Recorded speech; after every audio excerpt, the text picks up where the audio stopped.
Hi guys, Dark1 LTG did a response video, a reaction video to my 5 reasons not to install Linux. Now I'm not going to cover what he said in the video here because I made numerous replies in a thread on his video giving my responses.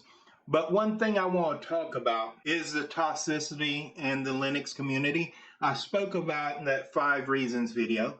But then Dark1 LTG spent 11 minutes in personal attacks against me in his video when my original video wasn't even 11 minutes long. Now, he did apologize to me personally on Telegram and say that he could have chosen his words more carefully. Be that as it may, he had to come on my video and tell his followers that I'm part of the community and that I'm a good guy. He had to say that in his own video. And there were still toxic responses. One guy made fun of my accent and my speech impediment. So I'm not making it up that the Linux community is toxic. If you have to tell people someone is a part of the community, for them to treat him with dignity and not attack him for having views different than them, that's toxicity. But there's one comment in particular I want to bring up, and I started to just blow by and say this is more toxic behavior from people in the Linux community. But then I thought that maybe this guy has sort of a point, and I don't want to feed into the us versus them toxicity. But my webcam doesn't work in Linux, so whenever you see me do a video, it's in Windows. And yes, you can look back in my former videos and find out that 7 years ago I reviewed OpenSUSE.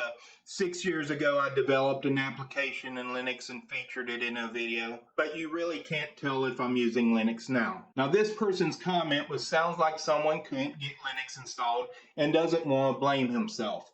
Stevesveryown. Of course, that is dismissive, degrading. But I thought about it, and you can't really tell that I'm using Linux. You can't actually tell from my videos I'm a part of the Linux community. If you listen to them, I say I am, but I really don't show it. So now I'm going to show it. And one way I'm going to show it is the app that I made for Front Page Linux. Now, this version, you see when you scroll down, it refreshes. Let's see, you can scroll down. You can scroll up with no problem. The hamburger menu works fine. The version out right now doesn't. This version has been submitted to Google a couple of days ago. It's still in review, so I apologize for that. There is a bug fix, you see. I made a bug fix the same day that I found out about the bug. But, of course, that shows I'm part of the community that made a Front Page Linux app. Now, you may notice in my intro, my laptop. And what you may not notice about my laptop is it is running Manjaro.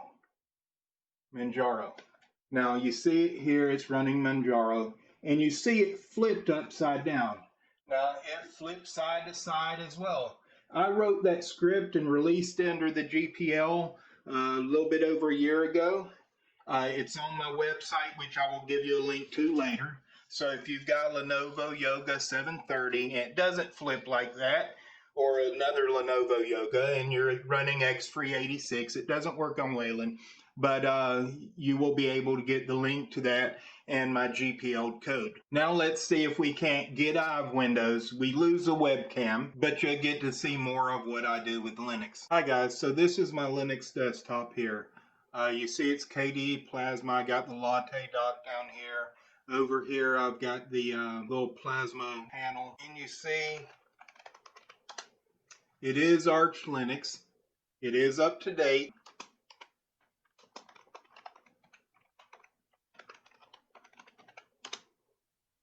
It was installed in December of 2019, a little bit over half a year ago. Before that, I ran Solus. Before that, I ran Linux Mint.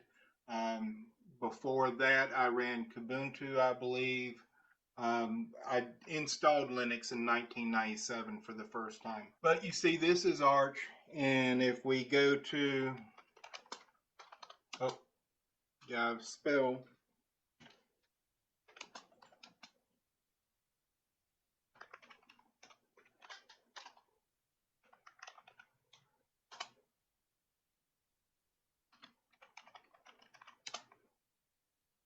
If we go to that, you see it's my Raspberry Pi. And you see it's running Raspbian.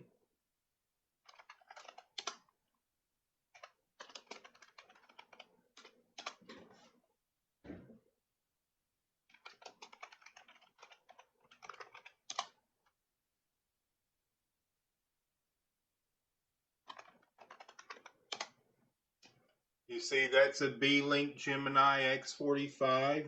It's also running Arch. It is my web server. I'm running my own web server, running Arch. It uses Docker. It is a rootless Docker. It's using user namespace remapping, so the UIDs and GIDs inside the container for root don't match any user outside the container. I build my website with Hugo and serve it with Nginx. And I will show you my website, nerd.wtf. And you see I've got ham radio, where I built jumbo spots, and now I teach people how to do it. Computers, it tells you my different computers and what they're running. But if we go into open source, we go into my app that I created, I said with Python and PyQt. My involvement with Linux, started using Linux in '97. Other projects, the bash script to enable auto rotation for the Lenovo Yoga. The window decorations here, if you like that, see the nice colored circles and everything. If you like that, I made those.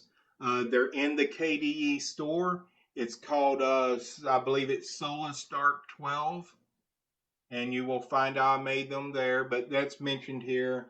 Helped a ham radio logging program. I shared the code with them in Python, and they were able to use it to convert the FCC database. I helped Solus with a kernel bug, released another Python script that cuts commercials out of TV programs, helped out KDE Connect. So I've done a reasonable amount of stuff. As you can see, I've got one machine running Manjaro, which is the laptop I showed you.